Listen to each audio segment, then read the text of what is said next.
It's time to be woke. Take off your shades, it helps see through the smoke. Cause the wicked hide behind the cloak. And if you stay in the mist, you gon' be soaked. So listen up, cause this hair of the dog. What's real, what ain't? Is this the fog or smog? Cause there's a difference when you breathe it in. So don't let the corporate media take you for a spin. This that morning show, they put you in the know. So I hope that you ready, cause all we do is go, go, go. Yeah, come get your info, you gon' be like, whoa. Hair of the dog, we bout that, ayy. We in the zone, we out here, yeah. Speeding the facts. Good morning, everyone. Welcome to Hair of the Dog. I'm Andy Kennedy.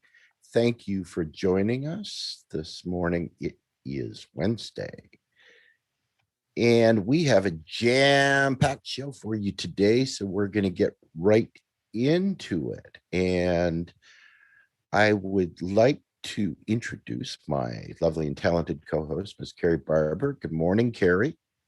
Good morning, Andy. How's things? Hanging in there. We are still under attack by the evil gypsy moth caterpillars that are being bossy and inconsiderate of the fact that, you know, we own this house and they're trying to take it over from the outside in. And I called a place that, you know, like an exterminator type place, but I was picky because I don't want to hurt our local ecosystem. And so there's a place here that uses just all, you know, natural stuff and not like harmful chemicals. And we asked them late last week if they would come by, and they said, yeah, within the next 5 days we'll send somebody. And, you know, over this time I'm looking at my backyard trees being slowly devoured and thinking, oh, please hurry and come. So they sent a guy out yesterday and he said, okay, I'll write you up a quote for what it's going to cost. And he handed me the quote and left. And the quote was for weed control for my lawn. Oh, no. So he had no idea what he was there for. I'm so sorry. I am so I was sorry. like, so apparently they're sending the tree guy tomorrow. Okay, good. So at least it puts you on the right path. So That's right. Yes. So we'll have an extra pallbearer for my trees at the funeral. There you go. Well, good luck to you. I've been working in the desert, and for those of you who don't know what's going on, I will have some information coming out because this is part of a larger project. It's not just a personal issue, but a big project, and it is in the intersectionality of climate change and housing and homelessness and all of that. So what we're working on is a proof of concept. So what better proof of concept than to take a blind, disabled, middle-aged lady who is pale as shit and put her in the middle of the desert with very little resources, very, very few tools, and see if she can do this thing. And yeah, okay, so there's a lot of painkiller involved in it, but so far it's coming along nicely. So I'm getting ready to come out with all this information about what it is I'm doing, what I'm working on. And I think one of the side effects, I am so delighted. I have a tan now. I am taupe. So yay, first time ever. I'm going to push back and ask the question, is there a color between translucent and taupe? Because I don't think you're quite taupe. You're taupe-like, maybe. Eggshell. No, I'm going to go with taupe.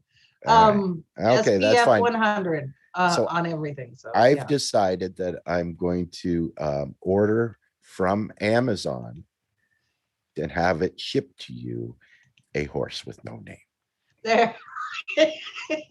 Yeah, exactly. So yeah, when I get all that stuff together, so I can let people know what I'm working on. I want you to follow along with me in all of my foils and stuff like this, because what we're working on matters. And it matters not just for the local area here in New Mexico, but it would translate to everywhere in the country, particularly in the effects of climate change. And we just saw an article that came out like 2 or 3 days ago about the water crisis. The Colorado River is only at 37%. There is a catastrophic drought going on with California, Nevada, and Arizona. So those states are going to declare, if they haven't already, I didn't see it this morning, but they're going to just declare a water emergency. And that means that local farmers are going to get less, about 20 to 30% less of their water rights in those states, which means higher prices. They said right now homeowners may not see it, but of course golf courses aren't going to see the issue, but it's going to affect farmers. So the project that we're working on is with a number of other groups. So I hope to have that come out pretty soon, so that people can understand. I'm splitting my time now between Albuquerque and the middle of the desert up in the mountains, and it's chaos and chaotic, but thank you for your patience as we continue our show. So Carrie, why haven't we heard about this water crisis in the desert? Well, I think people who live in the western states are, if not already, are getting very familiar with the effects of climate change and water. The rest of the country that is also under a catastrophic drought, no, they're really not talking about it. So we're talking about Idaho, Wisconsin, Ohio, Iowa, Illinois, the breadbasket states. Though they're really not getting the information, and they are under the same kind of drought that we're under here in desert areas. So But those areas aren't classified as desert. How can this be? they will be. If we keep going, they will be. And this is where I want to do a bigger segment on climate change, because I feel like, and maybe it's just me, weigh in the comments, people don't believe in climate change. I think we're still under that impression, like children with their parents, if there was a threat, that they would be doing something. And well, honestly, they are. They're just not doing anything to benefit you, which is part of what I wanted to talk about this morning with our border crisis. And the headline that came out with Vice President Kamala Harris and her comments in Guatemala, where she was outright telling people don't come, and people lost their shit. So I included a couple of links in the chat, so if you go out and take a look, here's some quick facts about her comments relative to the border crisis. Right, she was in Guatemala. What's happening in Guatemala, not from a geopolitical perspective but purely humanitarian, is you have the coyotes who have an entire industry around taking money from poor people and bringing them to the border. And they are trying desperately, it's, capitalism at its finest, trying desperately to market and say that the US border is open, come on in, give us your money, and we'll take you there. So that is kind of off the chart. And I believe, I'm not going to speak for the VP or any of her folks, but I believe that's what she was speaking to in Guatemala. Here's the rub. The majority of people who are coming to the US borders as asylum seekers, they're not necessarily from Guatemala. Guatemala is a very small portion of the people that are arriving at the border. The majority are coming from Venezuela. We can't have that conversation from a US-centric perspective, because the US policy has created the situation in Venezuela to prompt these people to want to leave. So we're not going to talk about Venezuela at all and what we're doing to manipulate their elections, their economy, the fact that they're number one in our oil imports, all of those things we're not going to talk about. We're going to talk about Guatemala. And I think that's the deflection where people are outraged over her comments. They forget that, wait, it's not Guatemala, it's Venezuela. And then the other portion of this, I did an article for Real Progressives, I think it was a year and a half ago, talking about the border crisis. And one thing that I really want people to understand is this is the third administration to outsource all of the processing at the border to Mexico. And in May of this year, the Biden administration has just done it again to ramp up. So what we're doing is, you remember the black sites where we can't have black sites in the United States where we torture people. We send them overseas to an outsourced location in another country and pay them to do it for us, and we just oversee it. Well, the same thing is happening with our border crisis here. Vice President Kamala Harris personally met with Mexican leader Andres Manuel Lopez Obrador, and my accent is terrible, I apologize, but she met with him in May to outsource border detainment, to ramp it up. So we're paying them for that. Here is the problem with that. The Human Rights Watch has been talking about what's going on the Mexico side of the border on our behalf. All of these immigrants are being tortured, they're being manipulated, they're being murdered, they're being sold into sex slavery, all of these things, the worst that you could possibly imagine. And at best, the Mexican government is taking their paperwork, their documentation, their banking records, all of these things, taking it away from them, telling them that we need these things to process your immigration, to process your asylum. And so if you're coming in from Venezuela, how do you now get money from your family or other people who are either in the United States or back in Venezuela? You can't. So now you're at the mercy of all of these people who are preying upon you and your family. So just a few facts here. The Trump administration, under its program called Remain in Mexico, sent more than 71,000 asylum seekers to Mexico to wait asylum hearings. Why is that important? Well, US law, when it comes to asylum seekers, what you need to do is go to the border, declare that you are an asylum seeker, and await a hearing. And then an immigration judge and lawyers get together and they hear your case and decide whether to grant you asylum.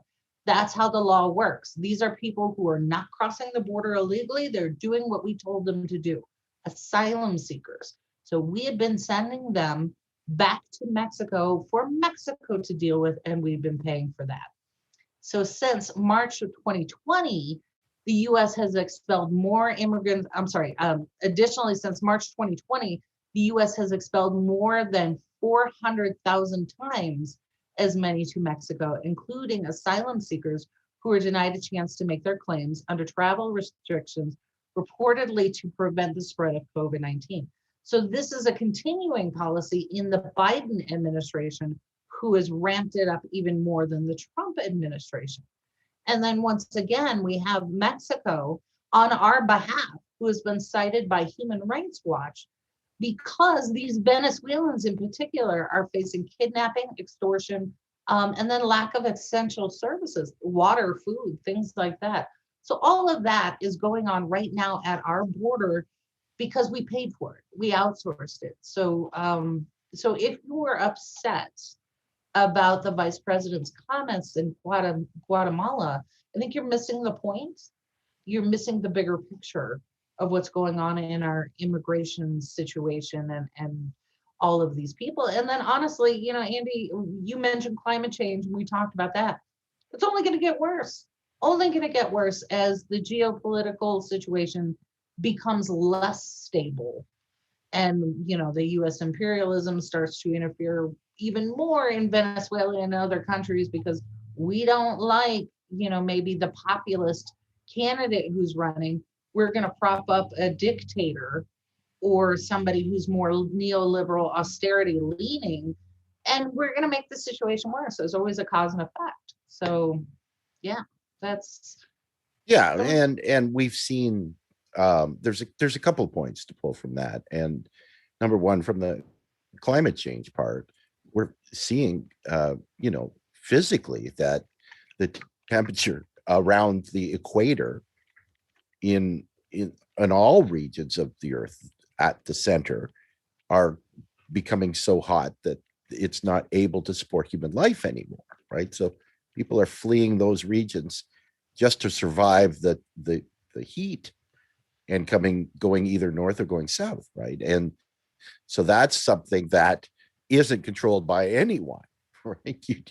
You don't have a choice, right? You made your bed by being nasty to the climate, and now people are trying to survive just to leave those areas, right? Mm-hmm.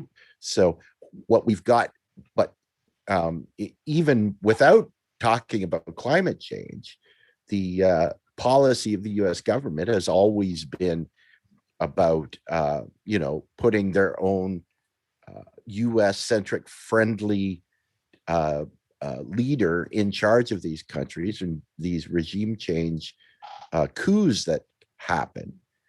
And what happens is it destabilizes these countries and it allows crime to run rampant. And then the people, in order to survive, have to flee.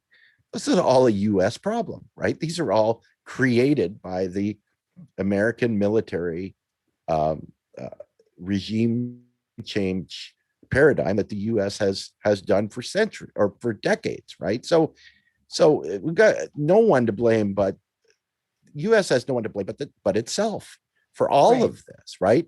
And then we try to figure out what's going on in Venezuela, and of course the mainstream media narrative, oh, it's socialism. That's the problem there, right? Of course it is. Yeah, it's nothing to do with the US and the fact that they're the most oil-rich country on the planet. But yeah, we'll believe that it's socialism. So we've gone from a Trump administration that said, we don't want people across here. We're going to either put them in cages or deport them or not let them in because they're not the right color and we don't like them, to the Biden administration, which is doing the same thing for basically the same reason, but we're going to say it's because we want to protect you and we don't think it's safe for you to come. Exactly. And if you're just tuning in for the first time, we are live and interactive. So shout out this morning to Holly Horn, who's watching us on KRTD Media. Good morning. And she's weighing in with some heavy points here. So Holly, thank you. She says, Harris is an arrogant hypocrite and reminds us that 200 plus Haitians were deported on Biden's first day. And then she also brings up sanctions. This is something that we're absolutely famous for. So thank you, Holly, for joining in on that part. But yeah, I did not know about the 200 plus Haitians. We don't like brown and black people, apparently. That may have been ordered by Hillary. Yeah, it could be. Well, this is the same administration that had a VP who is openly admitted smoking marijuana and then fired staffers, low-level staffers, for having done the same, 10 years ago. So yeah, this is kind of what we expect.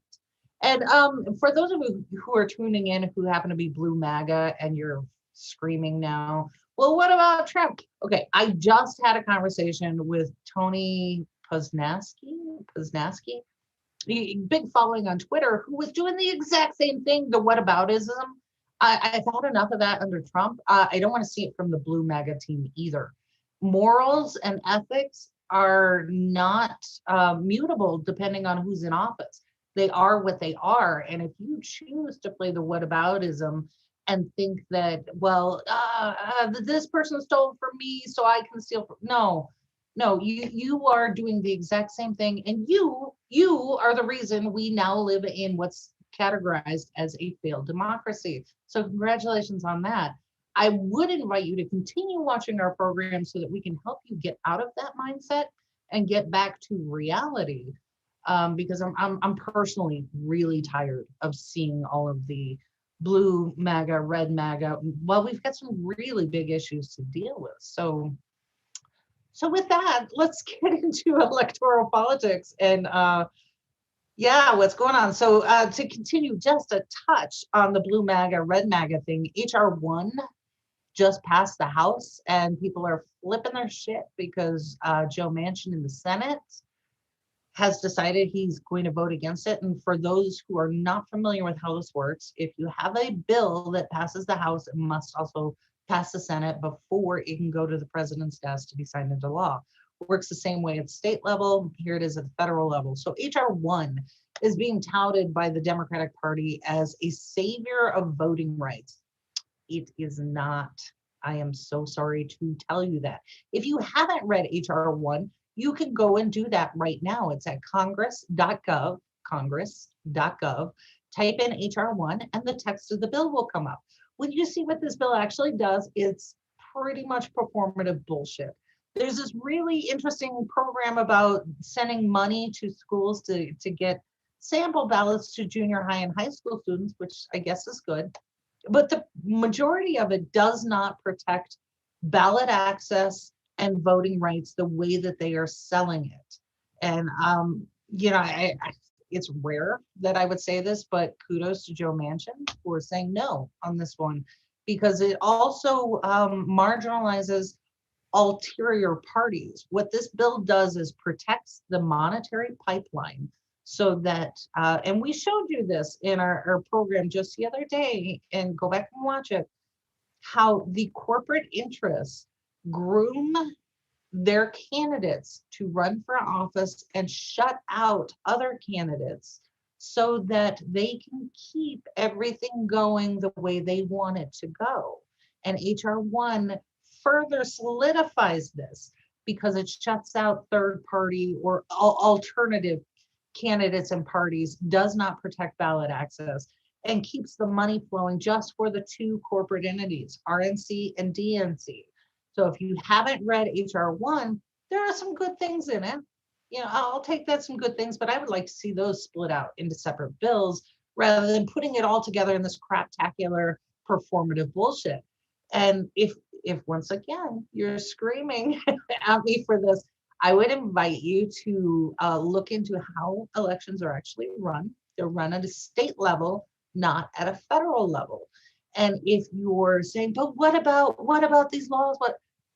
Go and take a look at what Democrats in the Texas House are doing. They are fighting the good fight. They walked out and would not allow the disruptive from the Republicans in Texas to pass. That is what you want to see. If you're concerned about voting rights and how things work at a state level, it's at the state level. What Democrats in Congress are trying to do is shut out competition. And that's not democratic at all.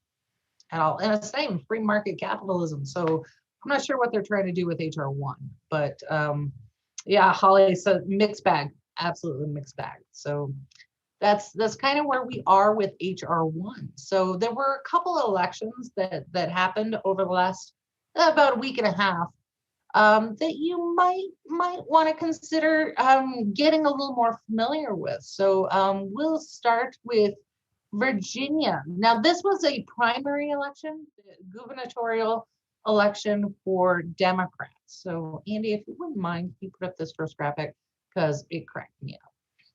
So, shout out to Ricardo, who tweeted this out. I thought it was hilarious. Ricardo says Pete Buttigieg has claimed victory in Virginia's Democratic primary for governor. I thought that was hilarious because it was a good shout out to the Iowa primary, where Buttigieg had obviously manipulated things like crazy and decided that he was going to declare victory in that particular primary. So thank you, Ricardo. That was hilariously funny. But and if anybody deserves a victory like this, it's Pete Buttigieg. right, exactly. So I appreciated the humor there. So this is how this particular primary went down, and one thing that I did not know this, and I don't know, I wish I had known, but one of the people that was running in this primary was Lee Carter.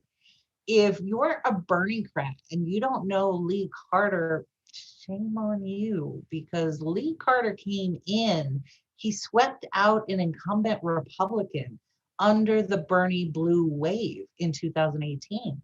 So he represents, I believe it's Virginia's 50th district. And it has been doing a decent job at it. No complaints. He's voting exactly where he said he was voting, representing people, not necessarily corporations, which probably doesn't make him a darling of the Virginia Democratic Party, but he's doing his damn thing. And he was running for governor. Didn't really make a good showing, so I'm not sure what happened here. It may have been too crowded of a field. He couldn't get the money. And in our political system, you got to have the money for advertising, marketing, outreach, things like that. That's yeah. So He's also tied up in Pete Buttigieg's basement. it could be. Yeah, something happened there where Lee, thank you for running, but just could not get the momentum. He was not dead last, but he was pretty low down on there. So the gentleman who did win, actually, he has an interesting history. If you don't know Terry McAuliffe, he was governor before, and he also was head of the DNC, Democratic National Committee, from 2001 to 2005. He was, and here's where his resume gets really juicy. He was co-chair of President Bill Clinton's 1996 re-election campaign. And then he was chair of Hillary's 2008 presidential campaign. So yeah, this guy has been with the Hillary camp and DNC embeds for a very long time. One thing that I thought was interesting that killed his last election bid, re-election for governor, he was still sitting governor of Virginia when the FBI announced that they were investigating him. Initially, CNN said it was for a donation that was made to him by a Chinese national, and then they walked that back. What was actually happening is he was being investigated as a unregistered lobbyist. So if you are going to act as a lobbyist for a cause or a corporation or a particular bill, you have to register and let people know up front. It's kind of like your NASCAR badge. But he was advocating for laws and policies at the same time he was taking money from these same Chinese nationals. So that's what he was being investigated for. And I could not find anything related to that investigation, what happened. It seemed like no charges were brought. Couldn't find anything like that, just that he was not indicted. But, as an aside, that was one of the things where Trump put out a tweet, one of his obscure arcane tweets that didn't really tell you detail, that said that the investigation was squashed. So squash could mean we didn't find any evidence to indict, we didn't find enough evidence, whatever it was, but he ran again and he was just elected as governor. So yay for neoliberalism. I will say this, he's good. Boy. Yeah, he's good on LGBT issues. So I guess that's a win. But yeah, so okay, so there you go. Now you have another, we've shored up the legs of the good old boy network in Virginia. So there you go. Yeah, so Whoopee. Contain your enthusiasm, Andy. Oh my goodness. It's yeah, more of the same, please. So yeah, so that happened. Oh hey, Oz is back. Yeah, and Holly says Clintonite. And Oz says the establishment has rigged these elections. Electoral politics will not change the corruption as it is today.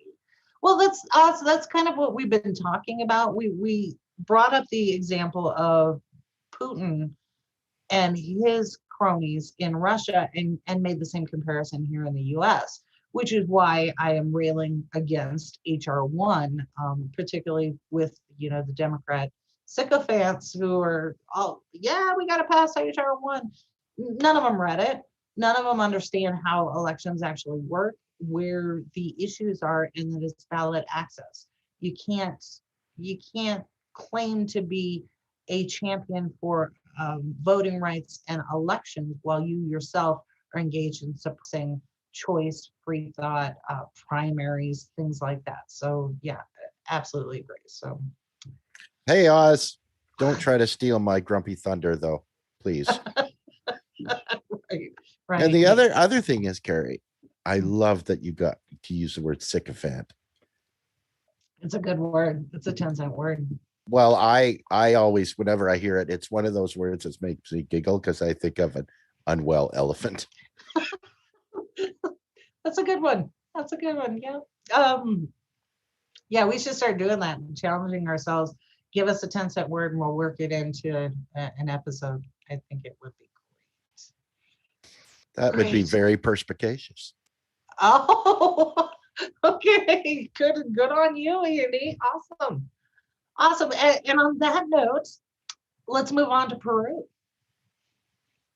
So Peru, this was a big one because we're still delving into what's going on with voting there, but this one is such a tight race, such a tight race. And you almost wonder why, what's going on. It's unusual to have a race this tight. So it's down to 0.4% for Pedro. Pedro is they call him the hard left. No, he's a populist. He's a populist. So Yeah, he's a rural guy that has done a lot of he's a union guy. He's head of has been involved with unions most of his adult career, and he's taken that to the socialist stance as to this election, and realized that Peru was under, for lack of a better term, a dictator with his opponent's father, who was ousted in disgrace, right? yeah. Who's in jail right now? Oh yeah. And it's an interesting, when you look at the whole thing. And shout out to Fiorella from Convo Couch, because she's been really keeping a close eye on this and posting it on Twitter, which is where I've got most of my information as I followed this, because it's like the Peruvian government got the history of the 2020 American election, and they're using it as a template, right? You've got this very powerful conservative family that is going to be, trying to say, we are the lesser of two evils, right? The socialist other guy will destroy our country. We can't do that. We have to toe the line on fiscal conservatism, and and of course the media is weighing in on that, and the centrist apologists are also writing pieces as editorials and placing them in there, and the people of the country are like, no, screw it, we're done with you people. We're going to. So when you look at the map and where most of the support is coming from, there are a number of people in Peru that are saying these numbers shouldn't be this close, because outside of the city of Lima, the vast majority of people are very much in favor of the socialist guy. We're going to question this, because this doesn't make any sense, right? That we're looking at these numbers, it shouldn't be this way. Because I think that with 97% of the votes tabulated, that Pedro has, I think it's a 0.3 or 0.4 percentage lead, and it shouldn't be that close. So we've also seen, and Fiorella again has reported on this, that there were people that were going to the polls they were getting their ballots, they were bringing them in to use them, and they already had pre-selected uh, uh, Kiko on the conservative person on this one. So there's this going on, and now we're seeing in the media that she is claiming that there's voting fraud, widestream voting fraud, and why she's not winning. And gee, doesn't that sound familiar? Where have I heard that narrative before, Carrie? Well, two places, Hillary and Trump. They both said it. So yeah, that seems to be the playbook, the neo-lib playbook.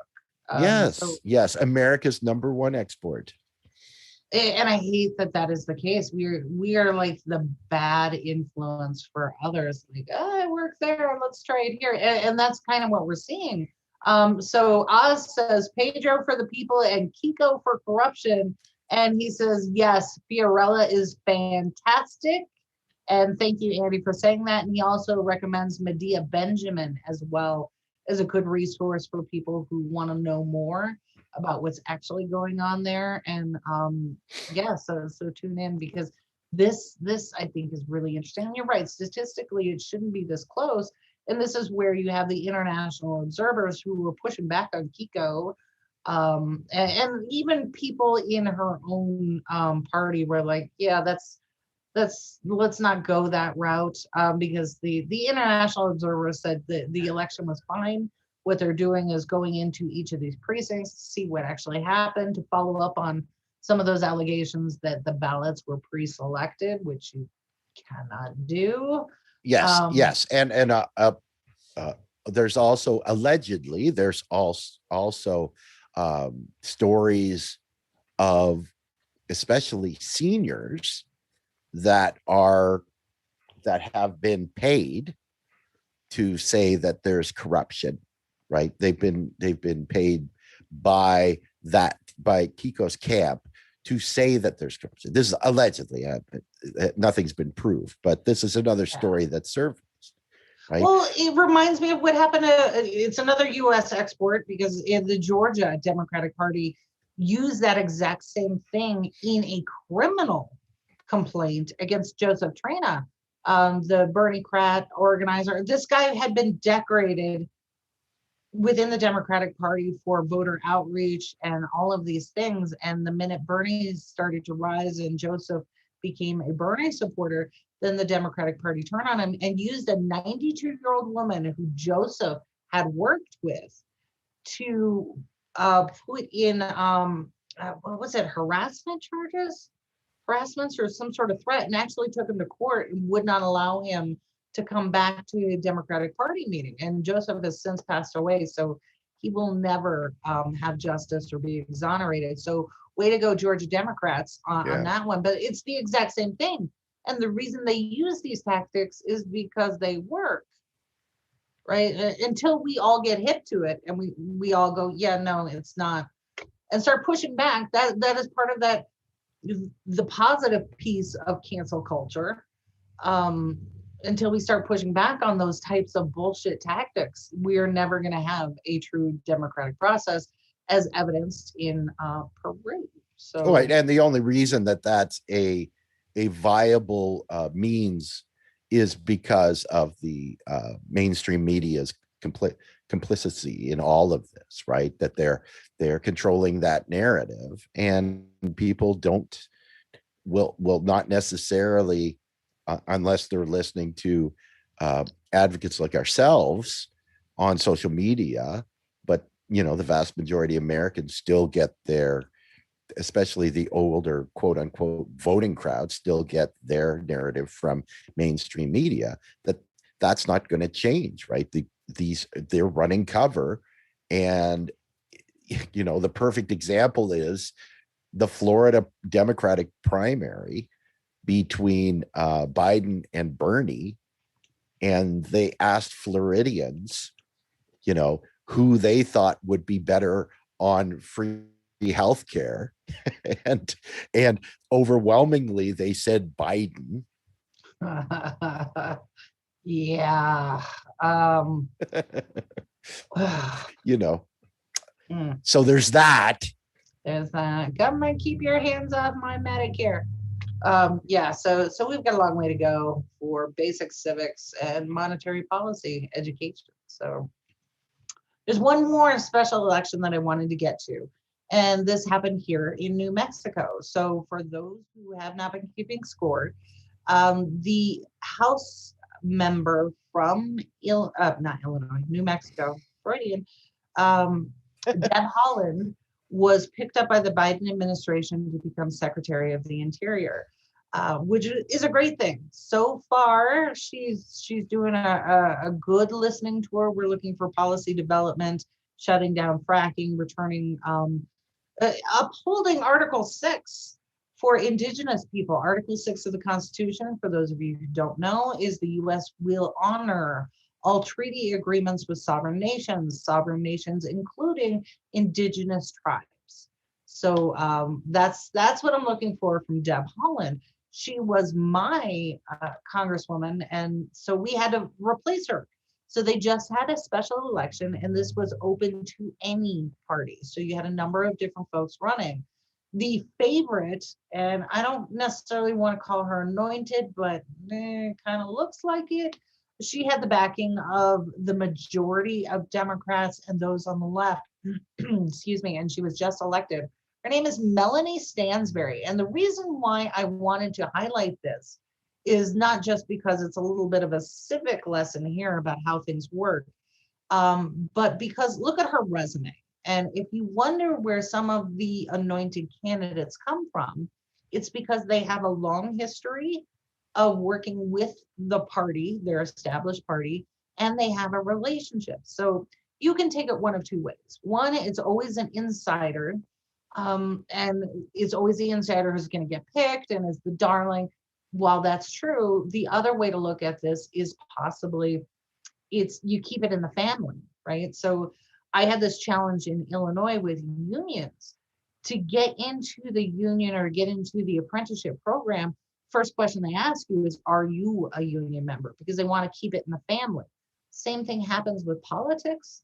So here you have a person who has served the Democratic Party, served the Obama administration, served on different committees, was a staff member for a Senate Committee on Energy and Natural Resources, and an aide to Senator Maria Cantwell. So she has a long relationship and they feel comfortable. I feel good that this person's not going to flip their shit and they're not, just some crazy person. So I feel comfortable making the endorsement and getting them into office. So she was currently serving as a state House member and now has been elected to Congress.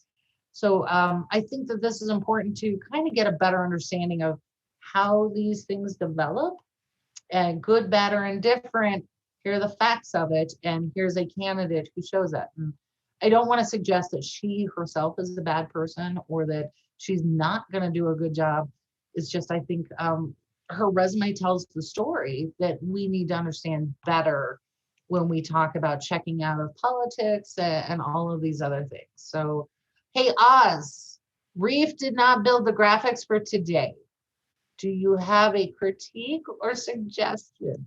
Because, no, we are totally self-contained on Hair of the Dog. We do not get graphic support or anything else from any of our syndicated networks. So let us know. We are self-contained. Yes. Self-rescuing princesses here on Hair of the Dog. Oh, he says, no, they look good. Well, thank you. Thank you for that. Appreciate it.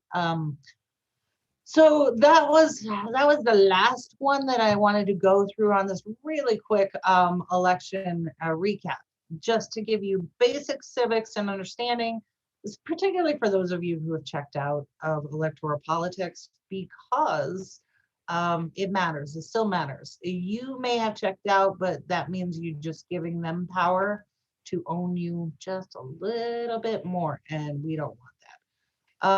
And it's a very interesting dynamic that you see, right? That this narrates, because we see that the DNC has their own support structure that promotes from within, and once you've shown that you are worthy of being there and being supportive. And those things include towing the party line, not suggesting any changes that would cost the donor class any money, and in fact being good at raising money from within, and you support the upper echelon, then the sense of entitlement that gets you to the top in your turn because you've done your due diligence, just promotes from within. And that's what we've seen with the DNC, and that won't change. And as long as they are in charge of who the candidate is going to be federally, then looking to the Democratic Party for the quote unquote change for the just society that America needs, that's not ever where it's going to happen, as long as that party maintains their stranglehold on the DNC, right? Yeah, and yeah. we've seen that over and over again. And they have literally said, where else are you going to go? And this is why I rail against HR 1, because it does nothing to protect democracy or to expand the conversation on policy.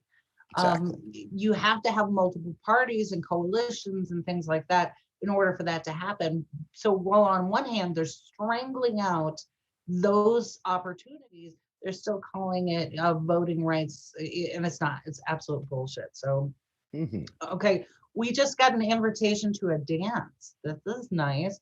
Oz asked if we're up to joining him on his show to promote yours. Absolutely. Absolutely.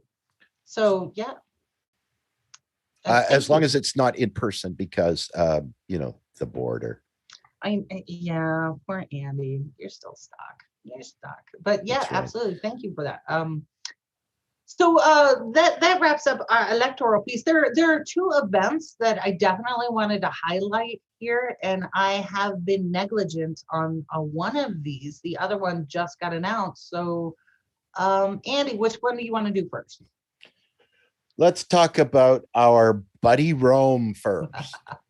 Okay. So for those of you who are not aware, Rome Bethia is a badass doing what he does.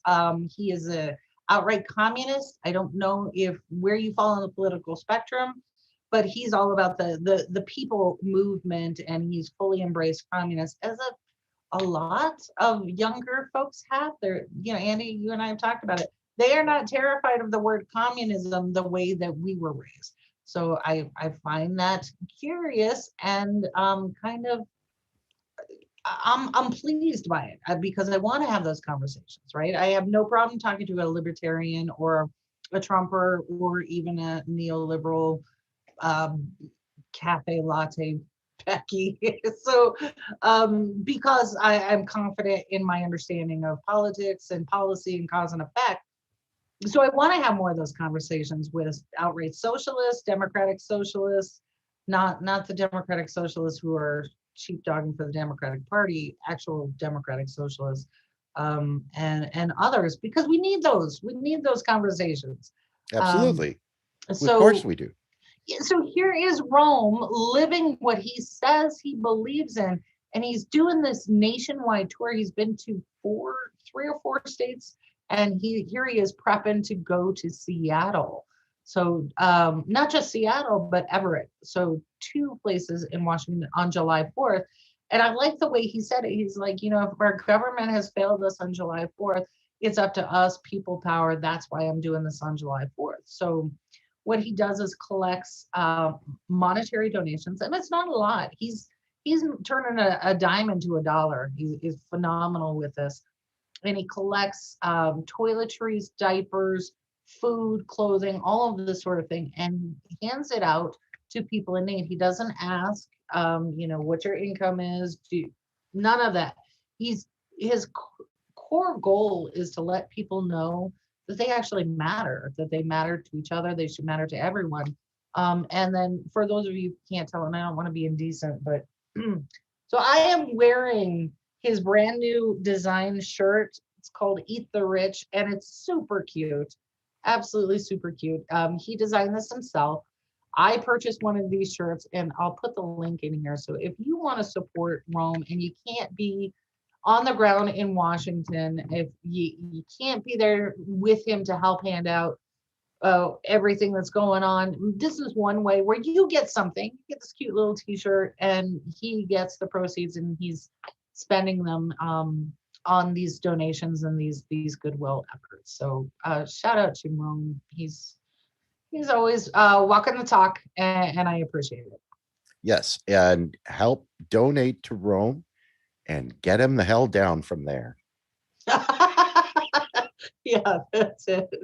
Poor guy stuck up on the needle. So this other event, and this one I was so geeked. This is Medicare for All rallies and marches. And shout out to Savage Joy who hit me to this one, because reason I got excited is Albuquerque's on the list. So I actually get to participate in a nationwide event here in my city. So I was so excited.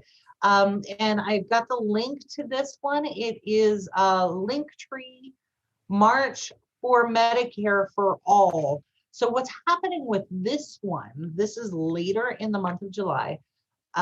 They're doing a huge rally in DC, and I believe Savage is going to speak at that one, as well as a number of other people. But the rest of the cities around the country are in solidarity with that, happening at the same time. Everybody, just around the country. And I gotta tell you, it sounds contrite. It sounds, this is how we make some change here, because we've got the momentum building, and we can have conversations face to face on the street. So if I run into somebody in Albuquerque who's like, it's socialism, I get to be out there and explain to them, no, it's not socialism. It's just basic regulation. Basic regulation. Socialism would be completely different. What we're asking for is basic regulation, and get the for-profit insurance companies out of the mix, their death panels and their overhead and all of that other sort of thing. So your hospitals, your doctors, all of these people get direct pay, and we all take care of each other. So I get to have that conversation on the street and maybe plant the seed. I have zero expectation that I'm going to flip somebody in that moment. Plant the seed and have them start thinking about it and maybe find some more information. And once we convince, all I have to do is convince one person, and the person next to me convince one person. And that's how it grows. And we've been fighting this fight for a long time. Yes, absolutely. And just getting out there and showing in the US, in all of these cities, the mainstream media can't ignore that. If we get a huge amount of people out to participate in these things, right? Excuse me, to talk in person about it, to understand that going into medical bankruptcy is a common thing, and it's not partisan. It doesn't affect one political ideology over another. It's Americans that suffer from this, and to come to an understanding that Americans need to demand what every other major country in the world already has. Yeah. Right? That the US is by itself, it spends twice as much on healthcare for a system that doesn't help the most vulnerable in society. It's when you understand how other systems in the world work and what the US is going through, it's mind-boggling. It's absolutely mind-boggling. And it doesn't have to be this way. And it doesn't need to be the majority of people in the country that go out and protest. It just has to be enough to get people's attention, and to get congressmen and women and senators' attention that this is a problem. That's how you make change. Absolutely. And it always starts from the bottom up. So here are the list of cities where these events are being organized right now. And it's a long list, but it's Albuquerque, Asheville, Atlanta, Chicago, Denver, Detroit, Honolulu, Irvine, Los Angeles, Louisville, I'm going to say it right, Louisville, New York City, Orlando, Phoenix, Portland, San Diego, San Francisco, Seattle, Tampa, Washington, D.C. And then here's the really nice part. If your city is not mentioned, you can start your own and they will help you. And this is where I was telling Savage, this is a phenomenal effort because they already have the graphics, they already have the collateral, they already have the organizing tools, they have everything that you would need to get this started in your city. So if your city is not currently on the list, you can put this together pretty quickly. And if nothing else, it's a good way to get together in solidarity with other people, do so safely. But it's a good way to have that visibility. And as we've seen from US politics, performance matters, perception matters. And we can't help that we have been so conditioned to that kind of reflex action. But here is you using those same tools that the propagandists use, but doing it for a positive, something that helps all of us. So I posted that link yet again, or go out to Savage Joy's Twitter feed. She's got information on it. Sign up, get involved. This is something that we can do for not just yourself, your family, your community. Like I said, I live in New Mexico, and we have absolutely just about every piece of progressive legislation has gone into law here, with the exception of Medicare for all. If I get Medicare for all, I mean, I don't mean to brag, but I'm in utopia. So let's make it happen. Well, and that should be the case for every American, right? It it's absolutely ludicrous that it isn't. And I actually wanted to give an extra little shout out to volunteers at RP that are at Real Progressives that are also involved in this, specifically Eric Kestner of the Yellow Vests. They are running some of the other cities that are doing this. We are trying to spread the MMT narrative that shows how to properly fund this from the federal level, and basically just give let everybody know that this is something that we all want, right? And how do we get there?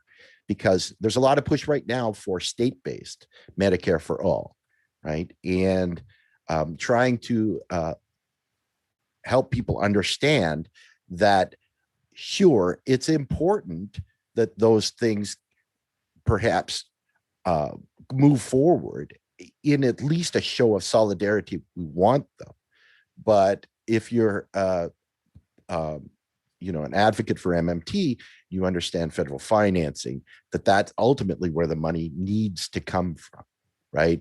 That it's not just states that can afford this, and certainly not all 50 states. I would say just a handful of them may be able to do this, but ultimately the funding has to be backed by the federal government.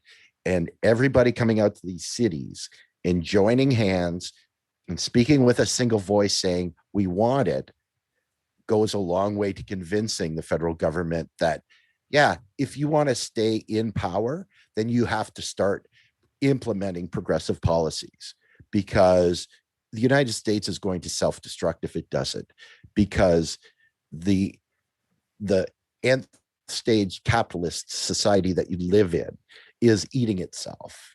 And it's going to be a matter of survival. Right. That's why this is so important. And I think one of my favorites is, like, you have Marjorie Taylor Greene talk about, it's socialism.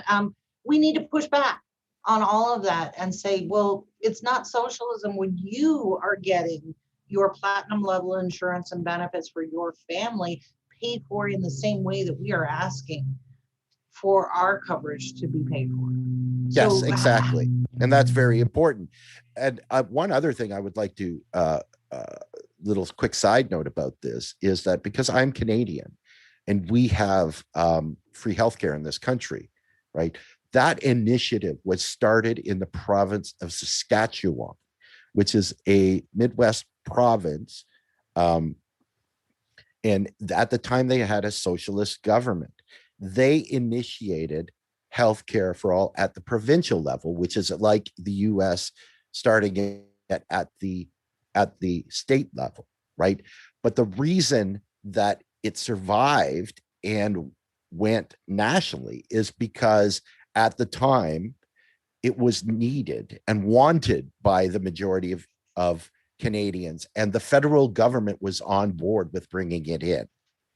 And so they ended up taking the initiative from the province of Saskatchewan and backstopping it with the Canadian dollar from the federal government. And that's why it succeeded, right? That's an important thing. If the people that are trying to get the state run Medicare for all systems say, we want it, we need it, we're not going to support a federal government that doesn't bring it in. That's the message, right? Yeah. That's if that gets the ball rolling, then that gets the ball rolling. Right. And I'm all for the opposite push too. Like, so I would say to Marjorie's and, you know, all the people on the Democratic Party who are like, no, let's not do that. Then I would take the opposite approach and say, okay, we agree with you. No socialism even for you. And let's put in a bill to remove your coverage, your benefit for even the clinic that sits in Congress. We want that removed. We want your insurance benefits removed. We want all of it removed. Not that it would hurt them, because most people who sit in Congress are millionaires. They don't give a shit. But what it would do is educate the rest of Americans going, wait a second, we were paying for that? At a federal level, then it would, I think, pull off that conversation about how we actually pay for things in a way that we aren't able to get to, because you have too many people who still believe this great lie of austerity and that the deficit is debt. So I don't know. That's my take. But I agree with that. The point, you know, it's socialism for the rich and rugged individualism for the poor. Right. Ultimately, all people need to do is stand up with a coherent voice, a single voice, and say, we want it. If you don't bring it in, you know, you don't get elected in. And that's ultimately how you change. Grassroots movements change policy. Electoral politics doesn't. Electoral politics reacts to grassroots movements. That's how you make change. And this is a good step forward. Yep, absolutely. So we are way out of time here. We're way over, so it's okay. It's Wednesday. So thank you to everyone who joined in this morning. And I do want to put out a teaser for this really good show we got coming on Friday. It's going to be super funky. And I want you to make sure that you're in on this conversation because it's a big one. But Andy, before we go, do you want to tease some of our big news that's coming out? Well, there's been a development as far as the Hair of the Dog show is concerned. We're in talks and looking at being picked up by an iHeart radio station. And Carrie, what's the name again?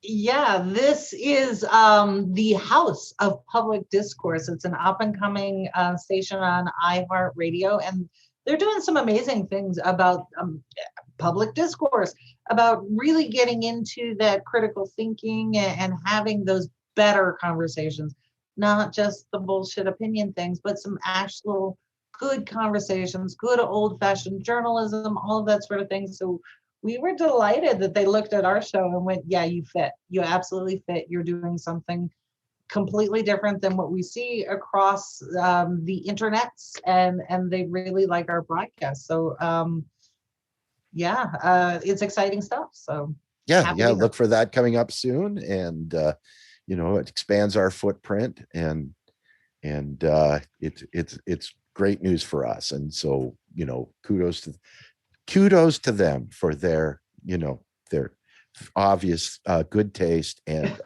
intelligence. Right, exactly. Nice. So thank you, everybody, and we will see you back here Friday. I'm telling you, you are not going to want to miss this conversation on Friday. We're going in a completely different direction. We're going to go entertainment, culture, and music. And I am just, oh, I cannot wait for this. So make sure that you tune in on Friday or bookmark it if you can't be here with us on Friday live to join the conversation and to weigh in with this. We got a stellar guest coming.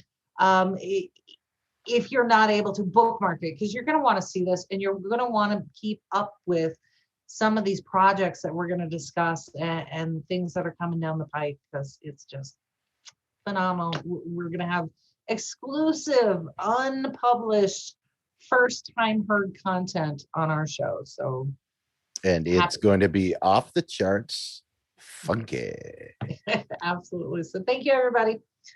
All right, everyone. Thank you, Carrie. Another amazing job of reporting, and enjoy the rest of your Wednesday, everyone. We will see you here bright and early on Friday morning. Take care. We bout that, ayy. We in the zone. We out here, yeah. Spitting the facts, how it's supposed to be. Happy the dog. We keep it in G.